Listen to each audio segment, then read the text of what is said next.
Excerpt from a local newspaper.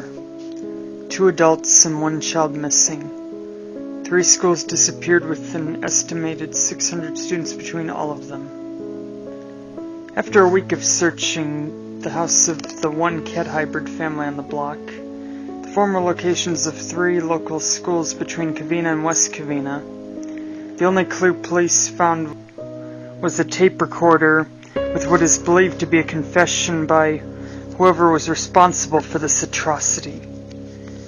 In the tape recording, a young boy apparently tried to run away from home and found a book of unspeakable evil.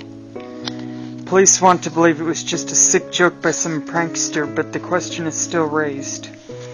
How could 3 people go missing in the schools, and children attending the schools at the time just vanish? Regardless, police urge all citizens to be on the lookout and report any suspicious activity to them at once.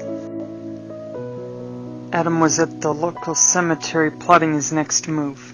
Wonderful! I have at last solved every problem I had so far. No longer must I put up with those former classmates or my sisters. I can do anything I want, he shouted excitedly. There's just one problem, though. Now that I have run away, I will need a place to live. He looked inside his book of necromancy, hoping it would provide him with some answers. Oh cool, apparently there's a spell to command the undead to build a lair. Building it on the former location of another school could prove to be a bad idea. If I build it here, it's hard to say how accessible it will be for me. If the rumors are true, this place connects with all other graveyards at midnight, so doing anything outside it at the time may pose the risk of not being able to return. I will have to settle for one of the former locations of a school then. Adam chanted a spell in Hebrew to summon the undead to build for him a suitable lair, and it in many ways resembled the one Magus has in a video game called Chrono Trigger for the SNES, with a few extras he added. The location of his lair is in West Covina, where his mental school used to be, on the border between West Covina and Covina.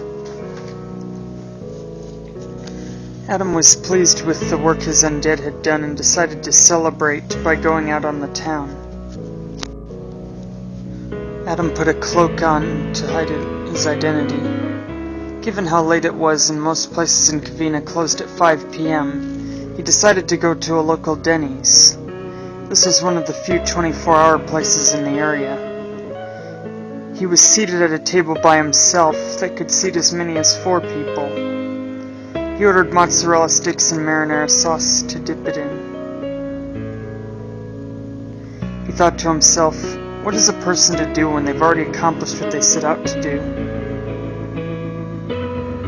Some kids were being very noisy and obnoxious a few tables down. They were running through the restaurant and making a total nuisance of themselves. Adam was extremely annoyed, but kept his cool, paid the bill, ate his food, and got out of there as quickly as he could. Kids today have no manners or sincerity for those around them whatsoever. No wonder people don't take me seriously, he muttered. As he walked out of the restaurant, some police pulled up answering a call from the restaurant. One of them spoke. Hey kid, can you come here a second? He asked. Fine, but if this is about not tipping the waitress, tell her I don't tip people who let kids be out of control and aren't carried out by parents, Adam replied. The policeman sighed, shaking his head, and pulled back Adam's hood to reveal his face. Aha! We found you at last, he said triumphantly. The name is Steve, and more importantly, you have the right to remain silent. Anything you say can and will be used against you in a court of law.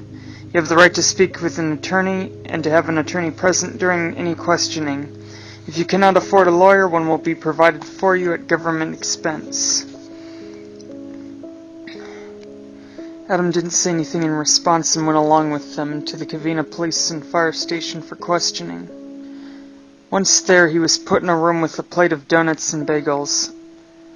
He helped himself to one before the questioning began. Steve came in to question him. Why are you wearing that suspicious cloak, son? Asked Steve. Because I like it, replied Adam. "It seems you were trying to hide your identity from me," said Steve. "And we still haven't found your sisters or approximately 600 other kids ranging from 5 to 18 years of age," continued Steve. "You are the only one we found from any of them." "Care to explain it?" Steve asked. "I don't celebrate Christmas, that is why. I got information on when their party was so I can call in sick that day," Adam said. One time in first grade they gave me a choice: sing in their Christmas concert or go to the principal's office for refusing to follow orders of a teacher." Adam continued, "So I sang in it despite the fact I really didn't want to. Since I was now at a school for the mentally disturbed which evidently disappeared and they treasured any days off they could get from me, I decided to play hooky. I don't even want to imagine what they must be undergoing that I thankfully got out of by doing that," he finished. "That still doesn't explain why you were missing long before the schools went missing. You wouldn't be lying to us, would you?" asked Steve. "I would never!" "Tara was very cruel to me growing up, and Kara was just a follower in it all. It happened to me so soon in life, and I tried to tell my mom, but, well, as you likely know, she wasn't exactly a mom to me my whole life. She would have her occasional episodes, or whatever, and was ill-equipped to handle things, so over time I got accustomed to it and didn't think anything of it. After what felt like years of that and no longer having friends because I went to a mental school, I said, screw this, I'm done. To make matters worse, getting to and from school and home would mean I'd be pounded on the head and in the gut, and no one seemed to care. If you have any doubts to the validity of this piece of my story, you could ask the librarian at the Covina Library. She was there the day I was looking for books on surviving in the wilderness and on the streets, so I could run away and have a better life on my own terms," Adam finished. "Is that why that ominous-looking house now stands where this mental school was? And what about this recording we found at the local graveyard?" Steve asked. The officer played the recording Adam left behind. The recording revealed everything that led up to the school's disappearing as heard in the original Adam the Forsaken creepypasta. Ordinarily, we'd think this was just a sick joke, but if it's true, it would fill in the holes as to what became of everyone who disappeared, said Steve. "So you'd really believe in something as preposterous as necromancy?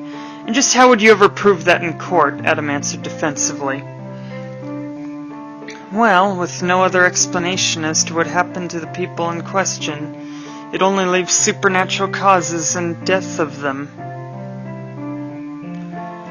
One person just couldn't overnight kidnap all these people without us being alerted to it. Likewise, if it was a school shooting, someone in one of the classrooms would have called 911, and we would have been there to save what was left." Steve finished. "Fine, I admit it. Everything in that recording was true. I was doing what the school system and your police force failed to do. You guys could have at any point asked the correct questions, and I would have told you without thinking twice that my sisters were being abusive and controlling. Not a therapist nor a single police officer asked about it, and I had no way of knowing what they were doing to me was a crime. So I took the law into my own hands, and I'm not even a little ashamed of what I've done. What I did was righteous, but your society wanted to see me as a villain from the very beginning. Well, you guys got your wish." Adam chanted something in Hebrew, and a ghost grabbed the guns from the holsters of Steve and his assistant officer. The police tackled Adam to the ground, and the ghosts held the guns and opened fire on the police, shooting them in the head until they dropped dead. Adam opened a death gate back to his castle. Police and SWAT team operatives arrived at his castle, ordering him to come out with his hands up. Adam created an undead decoy of himself to fool them into thinking they got the real him. The decoy opened fire at them using the stolen guns from the dead officers, and was shot dead by police. Adam opened a death gate out of his castle as police and SWAT team operatives infiltrated his castle, only to meet with his traps. Some were sliced into human steaks by his guillotines. Others got bombed running up one of his rooms. Still others were devoured or turned into undead by zombies in a zombie pit. The few that made it out of the pit stormed his illusion room, where they swore they saw their loved ones. As they approached their loved ones, the illusions of them grew hostile and attacked them. Some were killed by them, and others who were able to kill what they swore were their loved ones pressed on into the next room. The next room contained a rope bridge over a pool of lava that had to be crossed to proceed further. As they walked across the rope bridge, it began to spin around, even rotating upside down like a hammock after you get off of it. Despite their best efforts to hang onto the sides of the bridge, they fell into the lava. The bridge had snapped under their weight. Meanwhile, Adam was out taking care of a few things. Humans pretend to be good people. They pretend to be accepting. But they all just want to get paid for piss-poor justice. At the end of the day, there is no justice in our world anymore, so I must be the hand of judgment upon these holy lands. I refuse to assimilate in their pseudo-good Christian community. Adam broke into a neighbor's house and the alarms were ringing like crazy. Adam had made sure to bring his scythe from his castle for this and threw it at the alarm sensors and the activation panels. Horrified parents ran downstairs with bats and other objects to beat him with, as the family didn't own a gun. Adam threw his scythe in a boomerang motion around the room as they ran at him. Before they could knock him out, Adam's scythe sliced them both in half right before their child's eyes. The child ran into his room and closed and locked the door. Adam sliced through it easily with his scythe and leaned over the child who was crying for Mom. "Mom's not here, kid."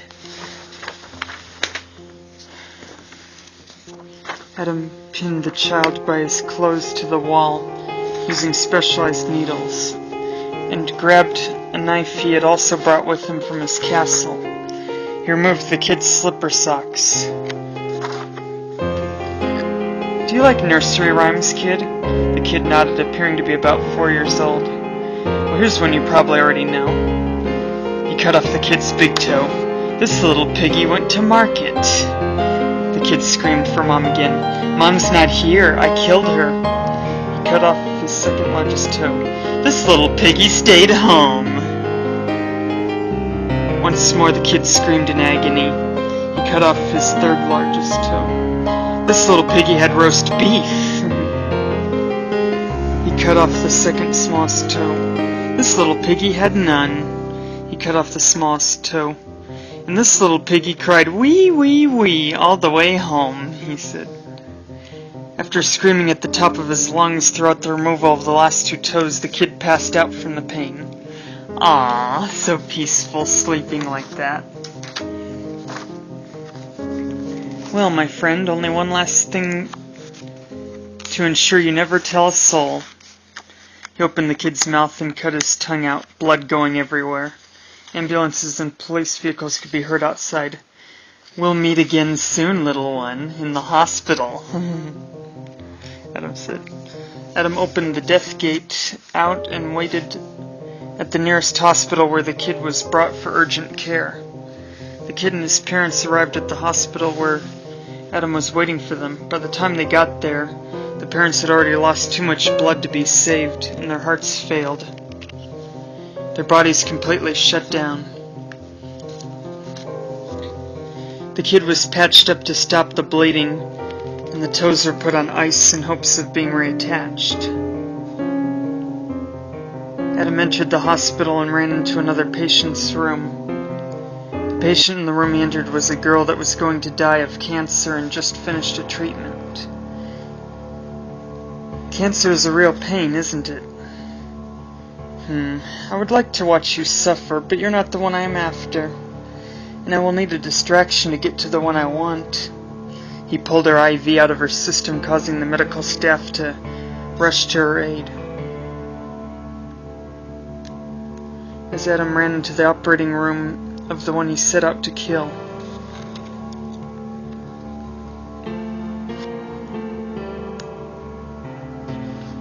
the child regained consciousness as Adam wore a doctor's mask he obtained from the other hospital room. "Hello, I will be your doctor today. Who ordered the liver transplant?" he asked. "Don't worry, this one's on the house." Using a surgeon's scalpel, he gutted the kid's belly, causing him to scream in agony as he pulled the IV out of the kid's arm to deny him anesthetic. Concerned hospital staff put the IV back in the cancer patient and ran to where Adam was operating. Adam threw syringes filled with instant tranquilizers at the hospital staff and locked the door after shoving them out of the room. He ripped out the kid's liver and forced it into the kid's mouth like an apple being shoved into a pig's mouth for roasting. The kid's screams were muffled as he passed out in pain and fear. The kid's breathing stopped. Adam lit a fire and contained it in that room. The alarms rang loudly, and by the time the staff came to their senses and the police broke down the door, Adam was eating the kid's liver. The rest of the bodies of the dead in that room were being roasted over the flame.